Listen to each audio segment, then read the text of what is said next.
I'm Eddie Bauer Kayak Athlete Ben Stookesberry, and these are your most searched for questions about whitewater kayaking.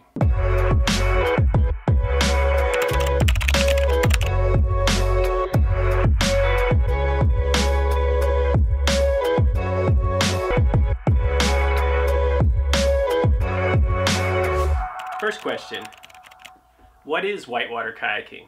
Oh my god, that's sort of an existential question. Whitewater kayaking is kayaking in an enclosed vessel in a river with turbulence and using a paddle that has two blades on either side. Maybe that'll work? Next question, what's the difference between whitewater and flatwater kayaks? In general, whitewater kayaks are going to be a lot shorter and have a lot more of a planing hole like a surfboard and less of a keel like a sailboat.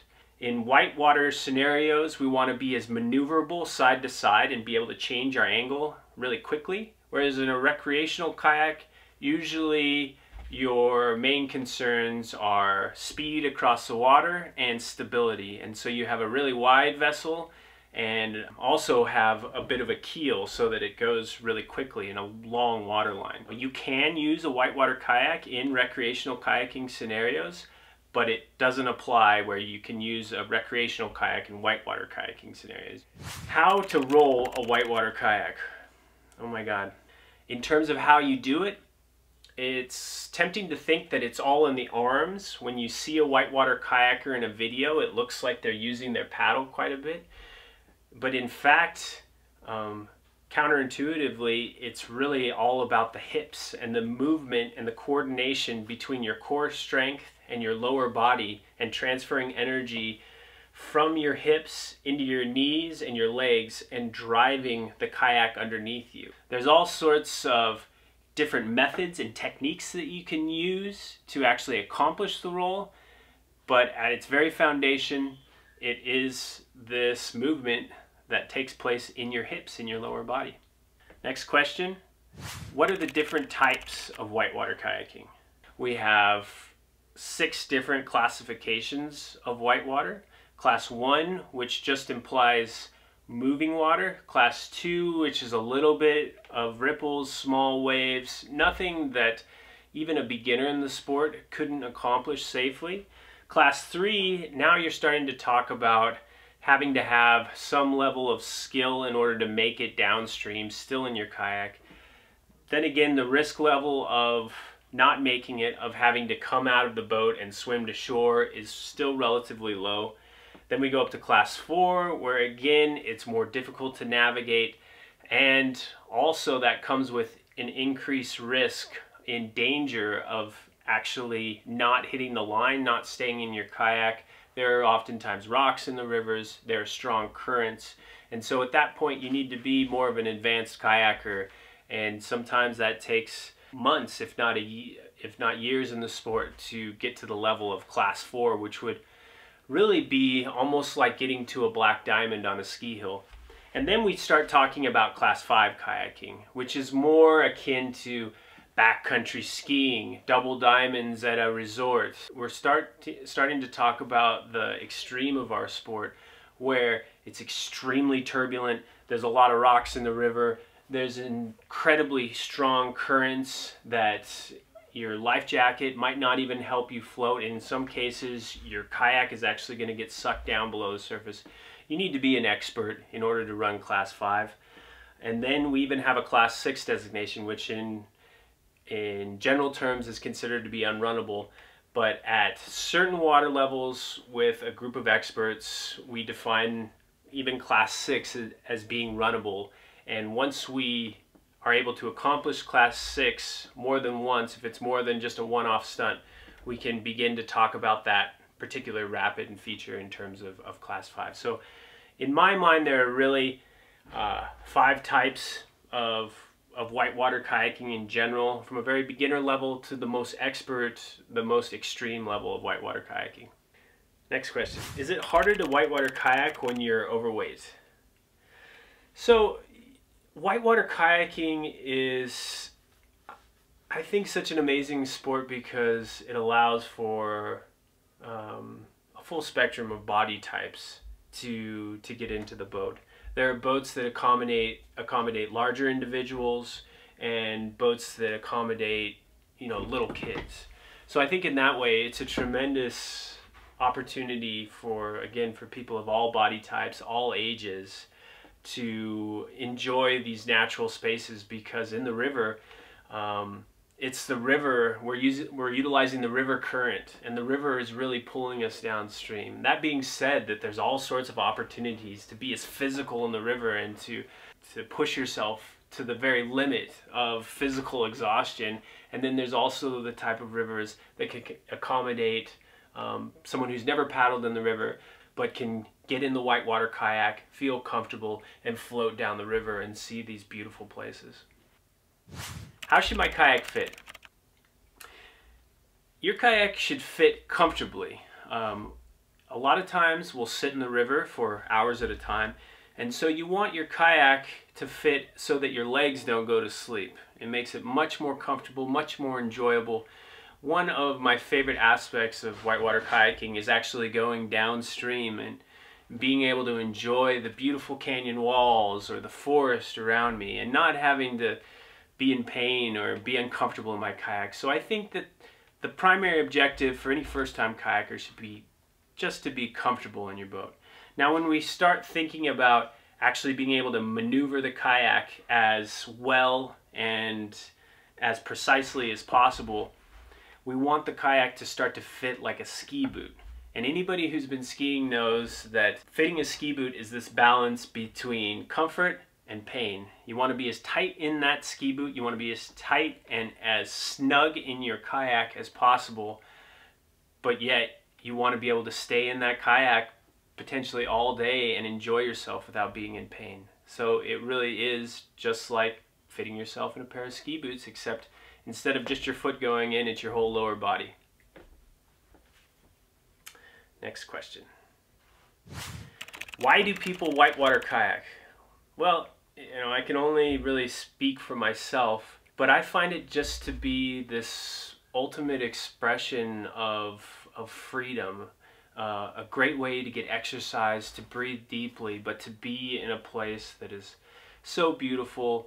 These rivers, the best rivers, the ones that I dream about, are free-flowing rivers, and so you're really engaging with this incredibly natural and powerful space, and while just filling yourself full of endorphins from the experience, from the speed of the river, from the splash of the cold water in your face, from the sight of this beautiful riparian vegetation, forests all around you. Also, going over Waterfall is an incredible rush of adrenaline.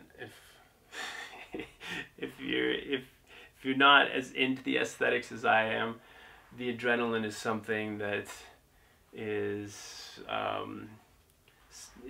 unmatched in anything else that I've tried. Next question. How to splat with a whitewater kayak? Splatting a whitewater kayak, I guess, would come from the idea of splatting a fly on a window, except in the river we can actually smash our whitewater kayaks or lay them flat against the face of a boulder or a cliff face along the side of the river. And in order to do that, we need to perform what's called a stern squirt. And all of the maneuverability of your kayak is available to you once you learn how to roll your kayak, because inevitably putting your kayak on end and putting your kayak in the most unstable and unpredictable of positions, which is a vertical position, will inevitably require you to go upside down and roll back up. So the first thing to do to splat your kayak is learn your whitewater roll. The second thing that you want to do is be able to engage the stern of the kayak. And the stern of the kayak is the rear of the kayak. And in the sort of kayak that we're going to be able to splat a rock in, the stern is going to be shaped almost like a spoon. And we're going to be able to push and pry the stern down with a reverse stroke, push it down into the water, make the kayak go vertical, and actually put the kayak flat on the face of the boulder, and go ahead and cruise downstream and make this beautiful maneuver on the stern. Incidentally, you can splat a kayak from the bow of the kayak, from the front, and it would just be the opposite maneuver. Instead of engaging your stern, you're engaging the bow, so you're pushing the bow of the kayak down, you're going vertical on the nose of the kayak, and then from there you can change and reverse and do cartwheels along the face of the rock, and we actually call those splat wheels.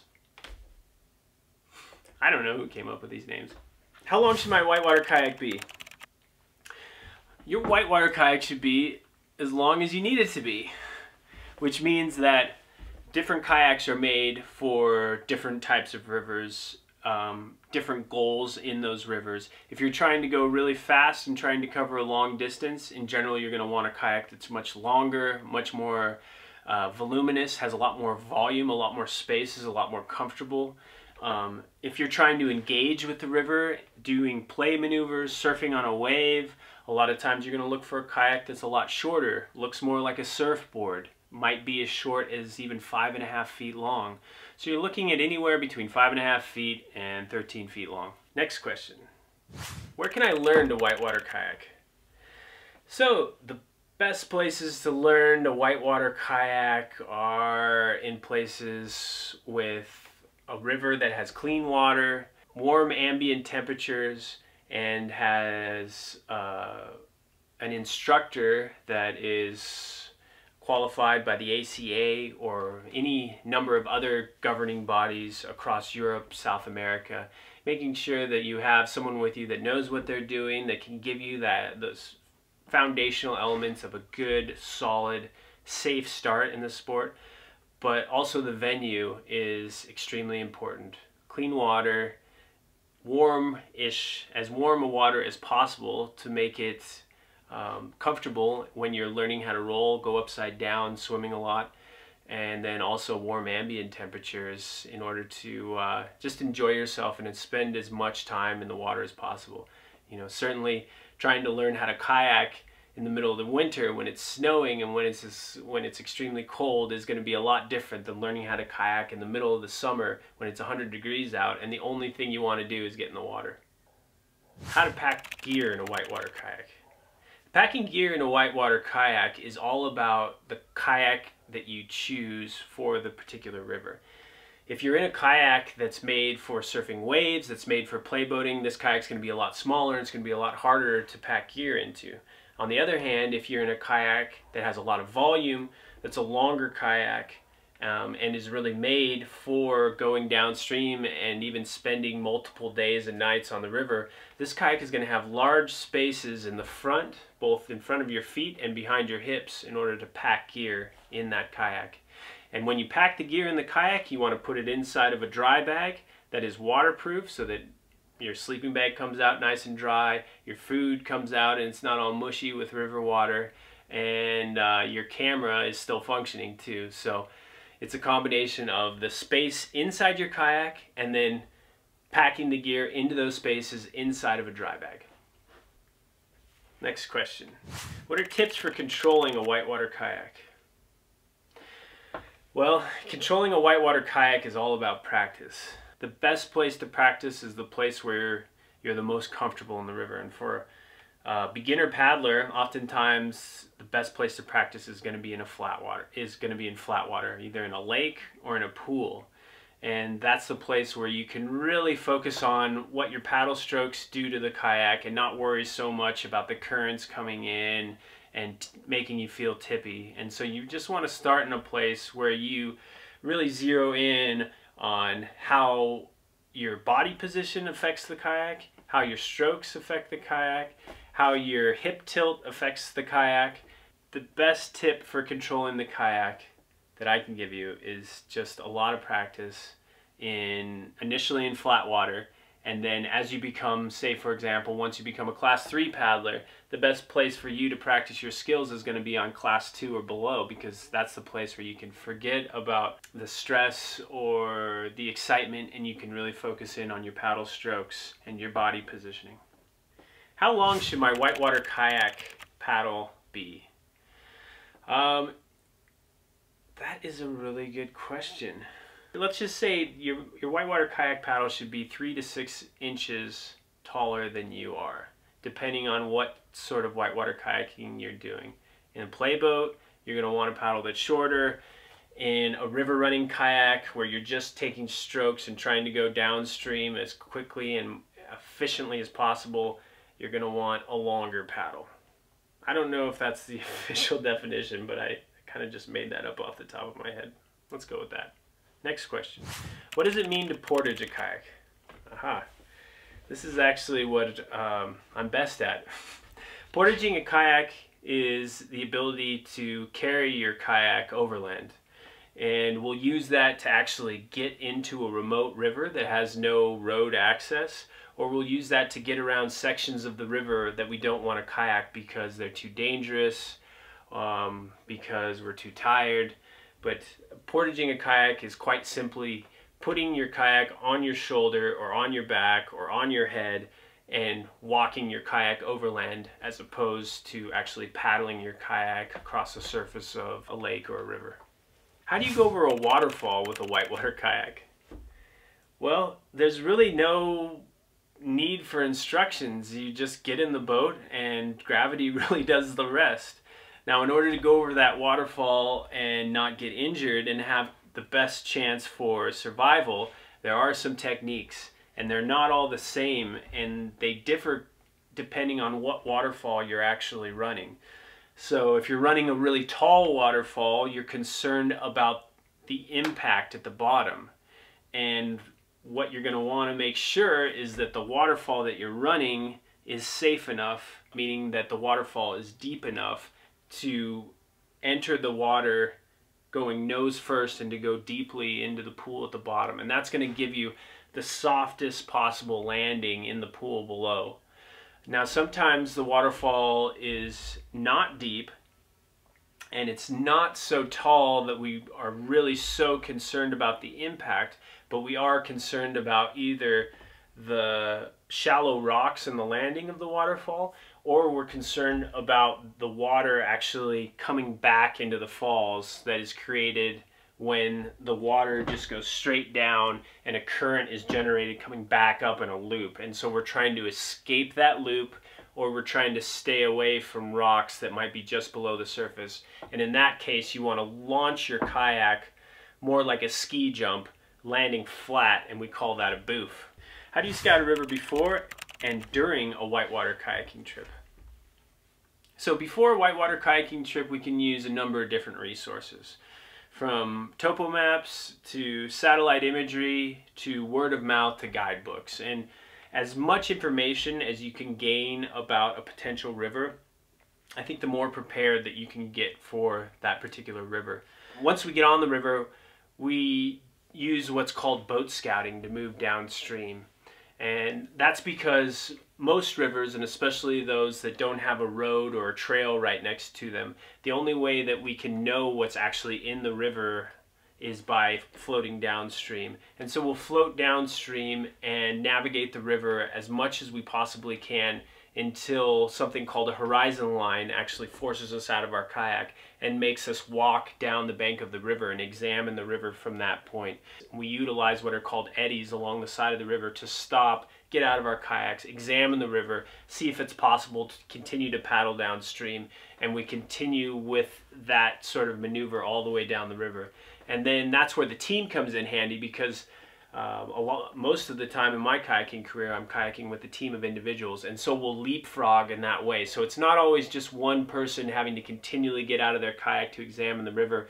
One person can get out of their kayak. A lot of times the river will be good to go. We can send the other members of the team through without actually having them to take the time and the effort to get out of their kayaks and do the walk themselves. And so we can really maintain and preserve as much energy as we have in the group by utilizing each team member to scout different parts of the river as we go downstream. But it's very important to have as good of an idea as possible about the river, not only before the descent, but prior to running and getting into any portion of the river that might be difficult, demanding, dangerous, and or inescapable because it is situated between canyon walls. How to pee in a whitewater kayak?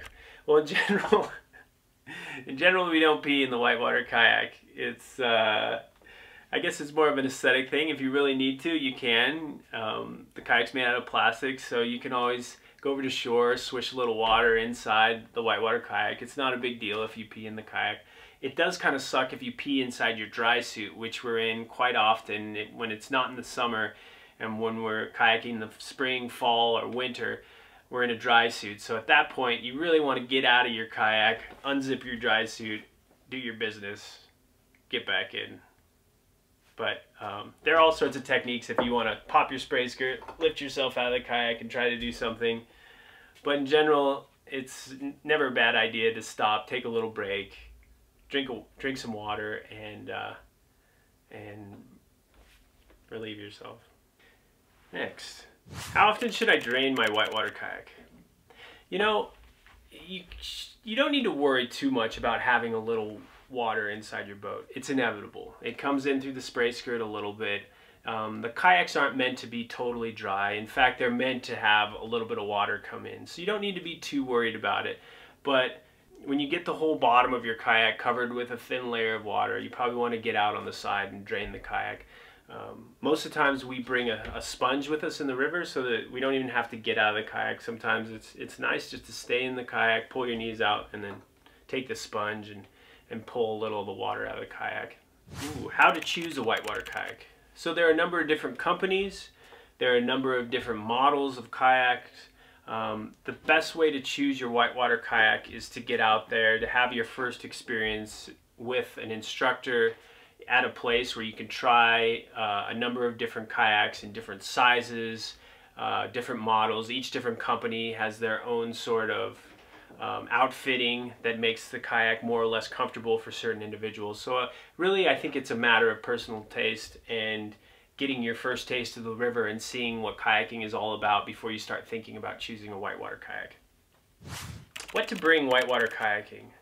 Well, that's a fairly good question. The only mandatory pieces of equipment for whitewater kayaking are A, your helmet, B, your life jacket, C, your spray skirt, D, your paddle, and then the kayak itself. And then from there, it's all about creature comforts. If the water's really cold, you're going to need protection. You're going to need a dry suit, you're going to need a wetsuit, you're going to need a dry top, you're going to need a splash top, you're going to need something along those lines to help keep your body warm.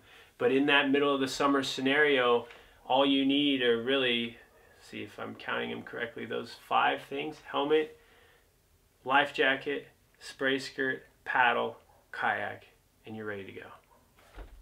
How do you stay in contact when you're on the river?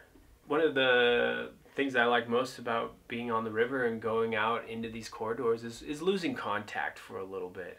But inevitably I do want to stay in contact with my loved ones and the outside world on multi-day expeditions. And sometimes in rivers you'll still have cell service. But in the best rivers and in the beautiful wilderness scenarios, you're going to lose contact with cell towers, and at that point you can bring some of the SATCOM devices that are available. I've used the Garmin device, but I've seen other people use the Splat device, and those are like a two-way messaging service that seem to work really well, as opposed to sat phones, which also work well, but in general they're much more costly. Is whitewater kayaking dangerous? Yes, whitewater kayaking can be extremely dangerous, but whitewater kayaking can also be incredibly fun, incredibly risk-free. On the perfect day, with warm temperatures, good friends, a river that's well within your ability. So I think that whitewater kayaking offers everything to the simplicity, from the simplicity of a picnic in the park to something that's more akin to skydiving and the big waterfall kayaking that you oftentimes see on the internet. I think whitewater kayaking is something that is still a very niche sport, but comes to the forefront of pop culture and into the public perception because it is so jaw-dropping to see someone come over a waterfall that's 100 feet tall. But I think it's important for everybody to realize that it's also the opposite of that. It's the most peaceful experience that you can have. moving downstream with the flow of the current, with the force of gravity, can be so calm in that way. And that I think that's certainly an aspect of the sport that doesn't get quite as much, it doesn't get nearly as much notoriety as the big waterfall kayaking. So those were some of the internet's most searched for questions about whitewater kayaking. Be sure to subscribe and like for more videos like this, and feel free to send us some questions about the outdoors that you might be curious about.